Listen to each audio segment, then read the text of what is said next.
प्रिय साथियों, जैसा कि आप सभी अवगत हैं कि ये इंटरव्यू सेशन अभी जो चल रहा है, अभी हमने अभी थोड़ी देर पहले वीर मणि सर को सुना। अब हम सभी बिन्नी मैम को सुनेंगे, जिनका विषय भी लॉ है, जिनका साक्षात्कार अभी हाल के दिनों में संपन्न हुआ। और बिन्नी मैम को बहुत-बहुत बधाइयाँ कि इनका चयन हुआ है। और सबसे बड़ी बात धन्यवाद। ये है कि अभी हम सभी जिस अभ्यर्थी को सुनने जा रहे हैं, वो Bihar state university service commission के अब तक के इतिहास की ये सबसे यंगेस्ट हैं। चूँकि इनसे यंग अब तक धन्यवाद। कोई नहीं रहा, क्योंकि मैंने प्रत्येक विषय के रिजल्ट को माइन्यूटली ऑब्जर्व किया है और इनका डेट ऑफ बर्थ सबसे यंग रहा है, तो इसके लिए भी बहुत-बहुत शुभकामनाएँ मैम।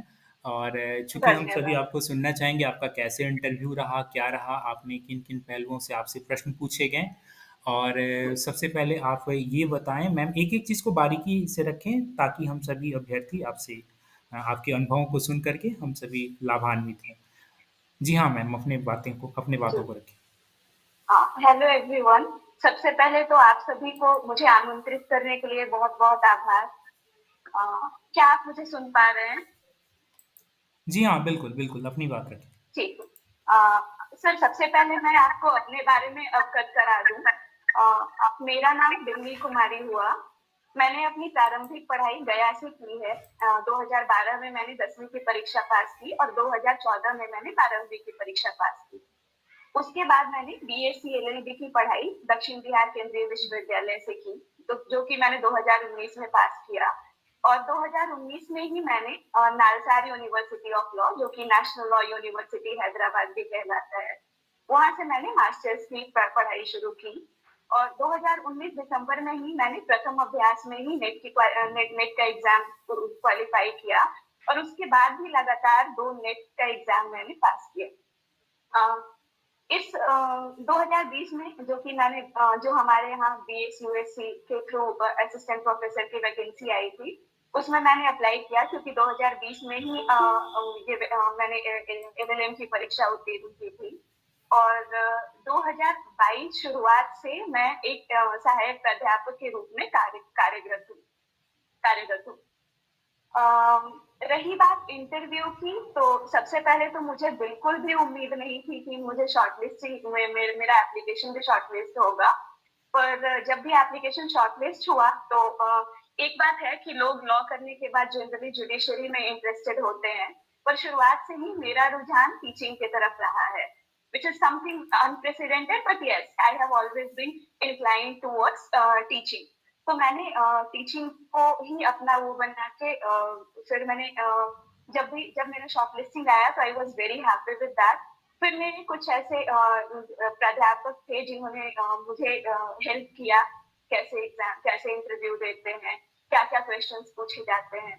उससे भी ज़्यादा ये कि मैंने इससे पहले बहुत सारे प्राइवेट इंस्टीट्यूशंस का इंटरव्यू दे रखा था, and I have cleared nearly all of them. तो वो भी एक एक्सपीरियंस है जो कि आपके काम आता ही आता है। अ, जब आपका शॉर्टलिस्टिंग आता है, which is 3 times of the actual result, actual post that you have, like law में हमारे यहाँ 15 सीट्स थे, जिसके लिए 45 लोगों को आमंत्रित किया गया था इंटरव्यू के लिए। तो उसमें वहीं पे एक ये चीज दी जाती है कि आपको डॉक्यूमेंट्स लेके जाना होता है इन सेट ऑफ 2।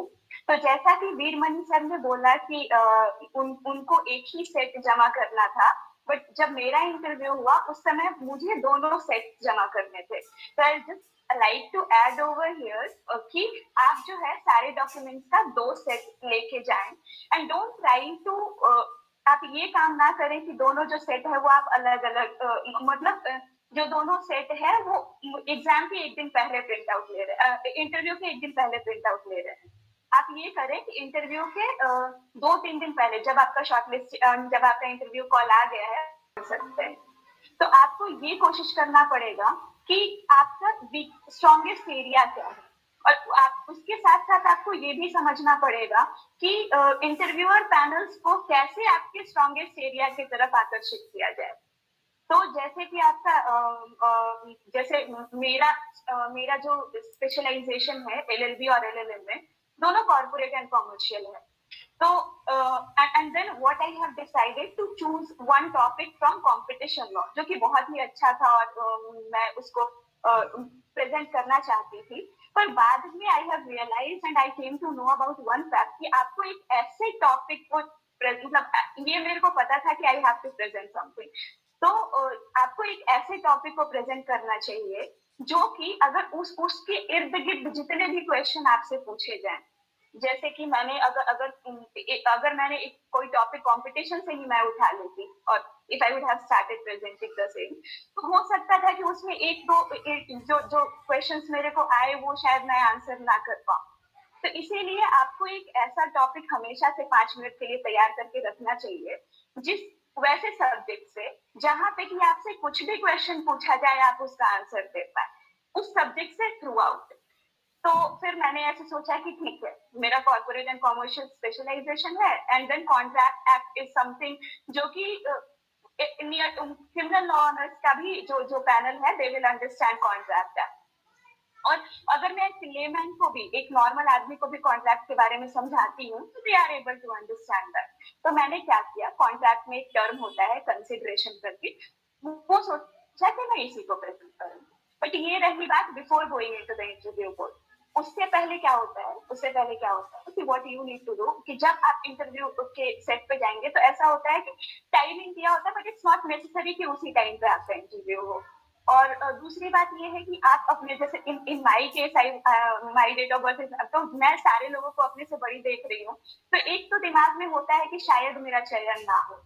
तो और फिर अगर आप बहुत लोगों से बात करेंगे तो they will start talking about PhD, they will start talking about their research papers.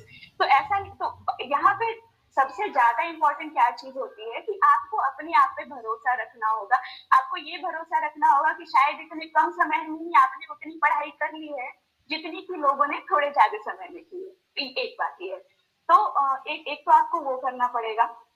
फिर ऐसा है कि अगर आपको इंटरव्यू के समय में ऐसा लग रहा है कि कोई ऐसे अभ्यर्थी हैं जिनसे आपको बात करके हो सकता है कि निगेटिव मतलब आप डर जाएं, तो ऐसा कोशिश करिए कि वैसे अभ्यर्थी से आपकी बात ना हो। और ऐसा है कि कोई ऐसे जो आपके दोस्त ही वहां पे मिल जाए, whom you know कि you can talk to, और फिर इधर उधर की भी बातें आप कर सकते हैं। तो आप कोशिश करिए कि आप अपना ध्यान किसी और तरफ लगाने की कोशिश करिए, अदर देन ये इस बात पे डरना कि इंटरव्यू में क्या होगा। यहाँ तक फिर जब आप 2 सेट में डॉक्यूमेंट्स लेके गए, तो मैंने क्यों बोला कि दोनों सेट में आप डॉक्यूमेंट्स रखिए, क्योंकि ऐसा हो सकता है कि आप इंटरव्यू पैनल में जाएं और इंटरव्यू के लिए जाएं और आपको बार बार डॉक्यूमेंट प्रिंट आउट करने के लिए नीचे जाना पड़े। वो बार बार बोलेंगे ये डॉक्यूमेंट कम है, ये डॉक्यूमेंट कम है, ये डॉक्यूमेंट कम है, तो उसके लिए आपको बार बार बाहर जाना पड़ेगा। तो आप फिर मेंटली और फिजिकली एग्जॉस्ट हो जाएंगे। तो इसीलिए आप क्या करिए, जितने भी डॉक्यूमेंट्स, पहले तो आप ये करिए कि जो आपका पुराना एप्लीकेशन है जो आपने सबमिट किया है, वहां से आप ये मिलान कीजिए कि कौन कौन सा डॉक्यूमेंट आपको सबमिट करना है और सारे का कॉपी लेके वहां पे जाइए। Even the research paper that you have published और सबमिटेड, उसकी भी एक एक कॉपी, 2 कॉपी लेके जाइए। अगर और मैं ये नहीं बोलती हूँ, लाइक 2020 में हमने एप्लीकेशन फिल किया था, तो इट्स नॉट नेसेसरी, पर अगर उसके बाद भी उसके बाद भी फर्दर स्टेज ऑफ टाइम्स पे अगर आपके पास और अलग अलग डॉक्यूमेंट्स हैं तो आप उन डॉक्यूमेंट्स को भी लेके सबमिट कर सकते हैं।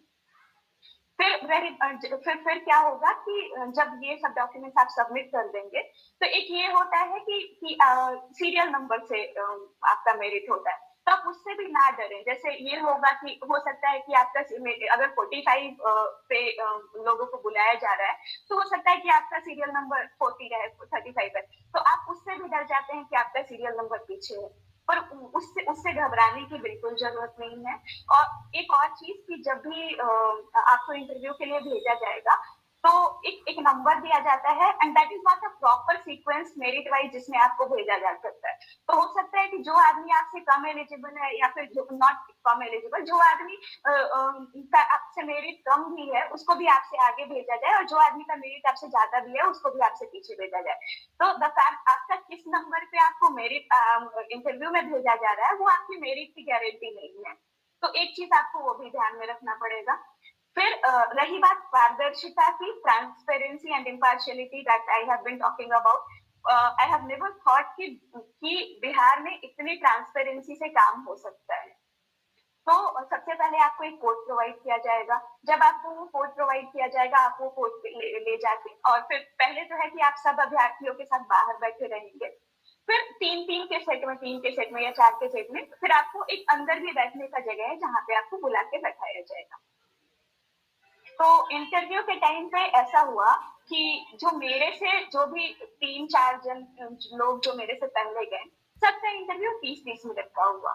तो एक एक जब आपका इंटरव्यू बहुत लंबे टाइम तक होता है तो एक वो भी इंप्रेशन जाता है कि चलो लंबे टाइम का इंटरव्यू था तो हो सकता है कि इनका सिलेक्शन हो जाए। लेकिन मेरा इंटरव्यू और मेरा इंटरव्यू जस्ट फॉर 12 मिनट। तो मेरा इंटरव्यू बहुत अच्छा हुआ था, but the fact that interview was for 12 minute, तो मेरा सिर्फ कंसर्न का पॉइंट यही था कि मेरा इंटरव्यू 12 मिनट का क्यों हुआ और बाकियों का इंटरव्यू 30 मिनट का क्यों हुआ। अब मैं बताती हूँ इंटरव्यू में क्या होता है। जब भी आप तो सबसे पहले तो एक काम करें कि जब भी आप इंटरव्यू में अंदर जा रहे हैं और जब भी आप इंटरव्यू देने के लिए जा रहे हैं, तो irrespective of the fact that from which state you belong to और आप बिहार के ही किस जगह से आ रहे हैं, आपको ये करना पड़ेगा कि you need to dress properly. You need to give respect to the post that you are a post for which you are interviewing, you are appearing for the interview. अगर आप एक असिस्टेंट प्रोफेसर के interview के लिए जा रहे हैं तो उस पद की गरिमा आपको रखनी पड़ेगी। तो आप क्या करें, साड़ी पहने। अगर अगर आप लड़की हैं तो कोशिश करें कि आप साड़ी पहने। अगर अगर प्रॉपर तरीके से सूट पहना जा सकता है तो वो भी आप कर सकती हैं। अगर आप एक मेल हैं तो कोशिश करें कि आप सूट टाई कोट पैंट पहन के जाएं, ताकि इंटरव्यूअर को फर्स्ट हैंड पे ये इंप्रेशन जाए कि आप इस पोस्ट को लेके कितने सीरियस हैं। दूसरी बात, क्योंकि कोविड अभी खत्म हुआ नहीं है, तो जब भी आप एंटर करें, first of all you try to wear a mask. जो कि आप एंटर करेंगे तो हो सकता है कि आपको रिमूव हो सकता है, इन एवरी केस अब वो आपको रिमूव करने के लिए बोल देंगे। तो जब भी आप अंदर जा रहे हैं, जब भी आप इंटरव्यू पैनलिस्ट के साथ पहले तो आप एंटर किए तो सबको ग्रीट कीजिए। तो जब से सबसे सामने में जो आपके बैठे होंगे वो सेक्रेटरी लेवल के सेक्रेटरी ही शायद होते हैं जो कि आपके सामने बैठे रहेंगे, और बाकी 3 जो आपके फील्ड के एक्सपर्ट हैं वो साइड में बैठे होंगे। तो you need to greet them properly, good morning good morning good morning सबको आपको कहना पड़ेगा। आप बैठेंगे। तो मेरे केस में क्या हुआ कि I was not aware of the fact that I am not suppose to introduce my self. पूछ लिया कि सर क्या मैं अपने आप को इंट्रोड्यूस करूं, तो उन्होंने बोला कि नहीं नहीं, आपका जो सीवी है और रेज्यूमे है वो ऑलरेडी मेरे पास है, हम आपके बारे में सब जानते हैं। फिर भी मैंने slightly I mention one fact that sir I have done my masters from NALSAR university of law. And आपको पता हो या ना हो, नालसारी यूनिवर्सिटी ऑफ लॉ जो है सेकंड या थर्ड रैंक एनएलयू है। तो मैंने ये बात मेंशन कर दिया। एंड एक बात और है कि आप जिस भी इंस्टीट्यूशन से बिलोंग करते हैं, जहाँ से भी आपने ग्रेजुएशन की पढ़ाई की है या फिर जहाँ से भी आपने मास्टर्स की पढ़ाई की है, आपको ये पता करना जरूरी है और आपको ये समझ होना जरूरी है कि किस बैकग्राउंड में उस इंस्टीट्यूशन का एस्टैब्लिशमेंट हुआ, वहाँ के कौन से फर्स्ट वीसी कौन थे, अभी कौन वीसी है, वहाँ के चांसलर कौन है, वहाँ के प्रो चांसलर वाइस चांसलर कौन है, और वो कहाँ कहाँ से बिलोंग करते हैं। मुझे पता था कि ये क्वेश्चन आने वाला है। मेरे से क्वेश्चन पूछा गया कि ठीक है, you have studied from NALSAR university of law, तो आपके जो वाइस चांसलर कौन है, तो हमारे वाइस चांसलर थे प्रोफेसर फैजान मुस्तफा। तो मैंने बताया। फिर एक तो लकीली जो मेरे इंटरव्यू पैनल में एक पैनलिस्ट थी, she was from another top NLU, she was a professor in another top NLU. तो उन्होंने फिर पूछ लिया कि अच्छा ठीक है, फैजान मुस्तफा सर का जन्म कहाँ हुआ था। तो फिर यहाँ से उन्होंने पूछा कि ठीक है बिन्नी, अब आप ये बताइए कि आपने तो सबसे पहले है कि हाँ, नाम वो आपका नहीं जानते हैं। आपको एक जो कोड प्रोवाइड किया जाएगा, आपको उनके सामने वही कोड को है जो प्रस्तुत करना होता है। तो फिर उन्होंने पूछा कि ठीक है, आपने एलएलबी की पढ़ाई की, एलएलएम की पढ़ाई की, आपका स्पेशलाइजेशन क्या है। तो मैंने बोला कॉर्पोरेट एंड कॉमर्शियल। तो जैसे ही मैंने बोला कॉर्पोरेट एंड कॉमर्शियल लॉ, तो उन्होंने बोला कि अच्छा अभी आप क्या कर रही है। तो मैंने बोला अभी भी मैं असिस्टेंट प्रोफेसर के रोल में काम कर रही हूँ, I am working as an assistant professor. तो फिर उन्होंने बोला कि ठीक है, आप काम कर रही है, तो आप कौन कौन से सब्जेक्ट पढ़ा रही हैं।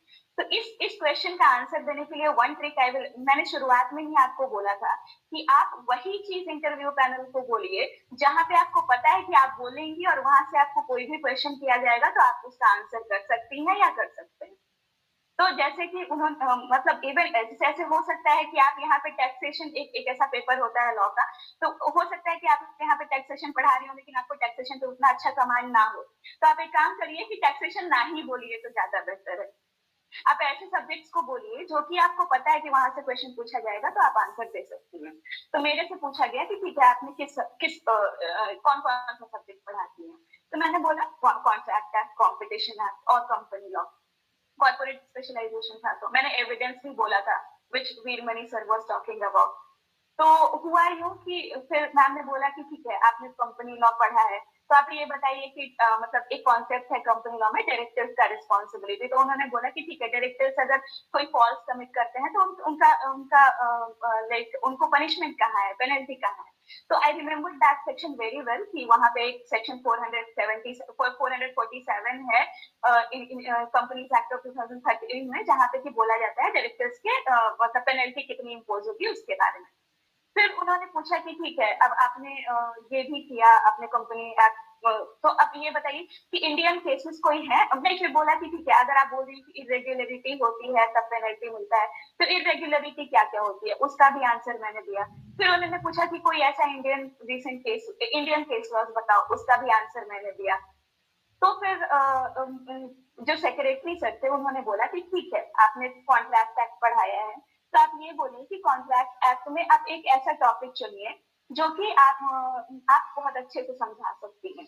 तो मैंने कॉन्ट्रैक्ट एक्ट का एक कंसिडरेशन नामक टॉपिक है जिसको कि उठाया एंड आई स्टार्टेड डिस्कसिंग। तो पहले मैंने कंसिडरेशन नहीं पढ़ा। एक और चीज वो आपको ये बोलेंगे कि आपको बिहार के बच्चे को पढ़ाना है और आपको हिंदी में पढ़ाना है। तो आप जो है जितनी भी चीजें बोले वो हिंदी में बोले और ना कि इंग्लिश में बोले।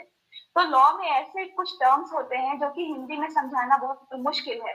तो मैंने क्या किया मैंने उनको पहले ही एक उनको उनसे आग्रह किया कि हो सकता है ऐसा कि मैं सारे शब्दों को हिंदी में ना बोल पाऊँ तो उसके लिए मैं क्षमा प्रार्थी हूँ। पर आप मैं शायद मिला करके हिंदी इंग्लिश मिला करके ही बोलूंगी पर मुझे माफ करें। तो फिर मैंने कंसिडरेशन को समझाना शुरू किया। लेकिन कंसिडरेशन को समझाने से पहले मैंने क्या बोला कि उसका बैकग्राउंड दिया कि क्यों कंसिडरेशन को समझाना जरूरी है, क्यों कॉन्ट्रैक्ट जब हम पढ़ रहे हैं तो कंसिडरेशन का इम्पोर्टेंस है। फिर मैं उसके थ्रू मतलब जब आप इंटरव्यू दे रहे हो और जब आप एक ऐसा टॉपिक उठा रहे हो तो you also need to show it to them कि आपको उस टॉपिक पे कितनी क्लैरिटी है। मतलब अगर जैसे आप पॉलिटिकल साइंस लेट से अगर आप पॉलिटिकल साइंस के अभ्यर्थी हैं या फिर आपको कॉन्स्टिट्यूशन डील करना है तो जितना ज्यादा सेक्शन जितना ज्यादा केस लॉ जितना ज्यादा आर्टिकल है उससे जितना ज्यादा वो आपके लिए उतना ही बेहतर होगा। तो मैंने क्या किया कॉन्ट्रैक्ट में फिर मैंने सेक्शन 10 पे आई। तो एक पॉइंट वहां पे छूटा मैम ने बोला कि ये पॉइंट फिर आई सेड कि yes ma'am I was about to say that. फिर मैंने उसको बोला तो फिर उसी पे एक दूसरे सर थे उन्होंने दूसरे एक्ट को रिलेट करके उससे क्वेश्चन पूछा।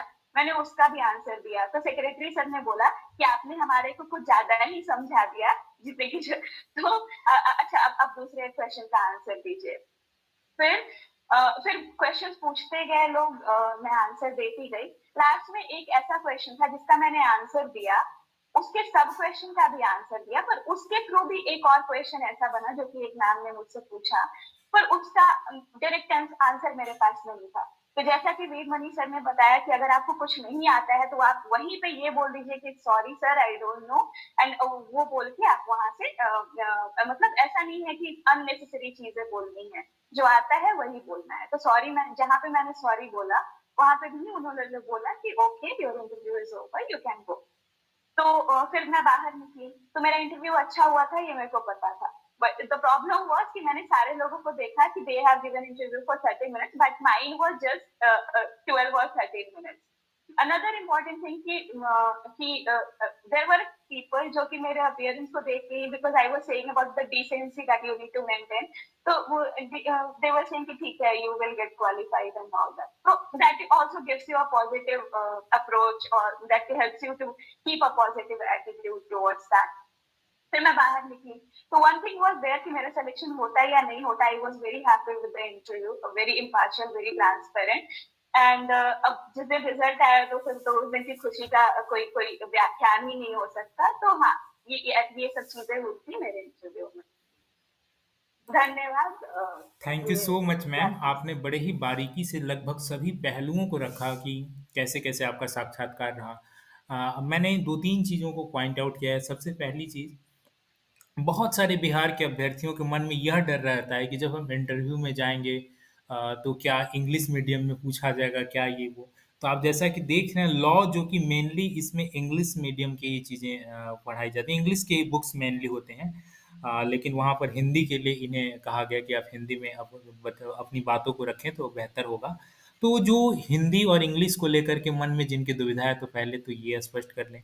दूसरी चीज़ एक चीज़ और आपने यहाँ पे समझा कि जो अव्यावहारिक प्रश्न है जो जिन प्रश्नों के उत्तर आपको नहीं समझ आ रहे हैं तो उसे नेक्स्ट कह के या सॉरी सर कह के आप निकल सकते हैं, ऐसा कुछ नहीं है कि बहुत ज़्यादा आपकी मानहानि होगी या फिर इन्फीरियर महसूस करने वाली चीज़ ऐसी कुछ भी नहीं है।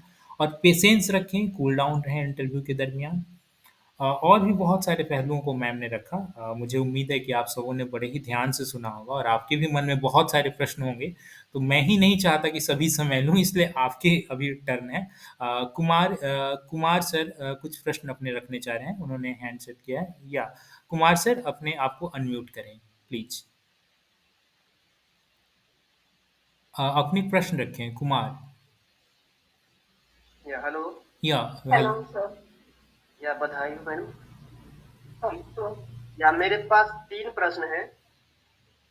जी हाँ, वन टू पहला वन प्रश्न रखें। ये है कि पहला प्रश्न ये है कि जब इंटरव्यू देने जाते हैं तो उस समय जैसे हम कहीं गेस्ट फैकल्टी या कहीं केबी वगैरह में जाते हैं तो वो एक फॉर्म देते हैं तुरंत फिलअप करने के लिए, ऐसा कुछ तो नहीं भरवाते?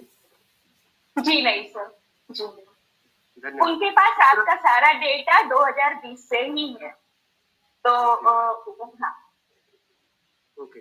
दूसरा है कि मैंने इग्नू से पढ़ाई किया और मेरा अपियरिंग पर ही नेट है, तो वो हो सकता है तो ऐसा पूछ सकते हैं कि मतलब आपने डिस्टेंस क्यों चुना, क्योंकि मैं प्राइवेट में पढ़ाता हूँ, तो ऐसा तो मतलब इंट्रोडक्शन में पूछते हैं कि नहीं? ये अब पूछा रही बात डिस्टेंट, हाँ सर। या देखिए इंटरव्यू जो होता है ना वो कोई सेट माइंडसेट नहीं होता है कि इनसे ये पूछ दिया गया तो आपसे नहीं ही पूछा जाएगा। ये तो कॉमन अंडरस्टूड है कि कुछ प्रश्न आपसे पूछे भी जा सकते हैं, नहीं भी पूछे जा सकते हैं ना। तो वो डिस्टेंस वाली चीजें हैं वो पूछ भी ली जा सकती हैं, नहीं भी पूछी जा सकती हैं। It's matter on the circumstances, right. So परिस्थिति के ऊपर निर्भर करेगा। या और रही बात अपीयरिंग में नेट क्वालिफाई करने की बात, तो मेरा भी अपीयरिंग में ही नेट क्वालिफाइड था, तो उस पर कोई इशू नहीं है। ओके। तीसरा है कि पीएचडी से रिलेटेड कोई क्वेश्चन तो पूछते ही नहीं है लगभग वो, जिनका पीएचडी नहीं है। हाँ, क्योंकि आपका पीएचडी नहीं है तो वो इन चीजों पे जाएंगे ही नहीं। अब ये अलग बात है कि आपके इंटरव्यू पैनल में जो है वो आपसे पूछ रहे हैं, तो I can not say anything about that, पर ऐसे तो जनरली नहीं लेकिन पूछता। आपसे आपसे पीएचडी संबंध में या शोध के क्षेत्र के संबंध में कुछ भी नहीं पूछेंगे, राइट? कुछ भी नहीं, मुझसे तो नहीं पूछा गया था। अच्छा अच्छा अच्छा। हाँ, जी हाँ, नेक्स्ट प्लीज। धन्यवाद। या थैंक यू। अगले कोई अभ्यर्थी हैं जो पूछना चाह रहे हैं तो अपने प्रश्न रख सकते हैं। या Asfiya ma'am, yes. Thank you, sir. First of all, I very much congratulates to Binni ma'am. You have been selected. And the second thing, you are the youngest assistant professor going to be. और जो मैंने सुना उसके according आपका interview बहुत ही अच्छा रहा और आपने बहुत ही जिसे कहते हैं इंटेलिजेंट वे में और बहुत ही पेशेंस के साथ आप रिस्पॉन्सेस किए। इसे कहा जा सकता है अ वेरी क्लेवर इंटरव्यू। आपने जितना बताया उससे मैं चीज ऑब्जर्व करने की कोशिश की कि शायद आप जिस डायरेक्शन में ले जाना चाहते हैं फिर क्वेश्चंस उसी डायरेक्शन में पूछे गए। राइट। किसी भी इंटरव्यू का मतलब बेसिक यही है कि आप कैसे उस डायरेक्शन में उनको लेके जा सकते हैं।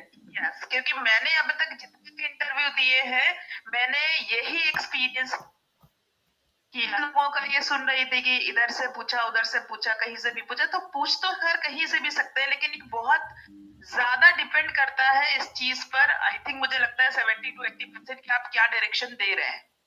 मैम यहाँ पे I would like to add one thing, जो टॉपिक में कंसिडरेशन बोल रही हूँ उसको शायद मैंने इंटरव्यू के 2 दिन पहले भी पढ़ा है और इंटरव्यू के 10 मिनट पहले भी पढ़ा है, एंड उसी पे मेरा पूरा इंटरव्यू हुआ।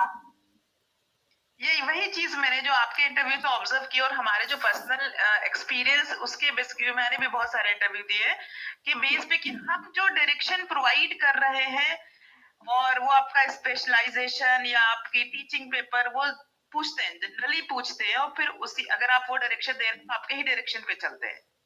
राइट। ठीक है, thank you ma'am, thank you so much ma'am, यही जानना चाह रही थी।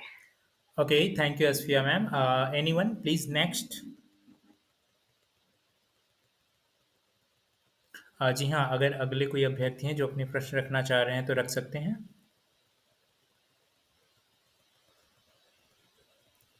Anyone? मैं आस्क, मेरा एक क्वेश्चन और है। Yeah, sure. Why not?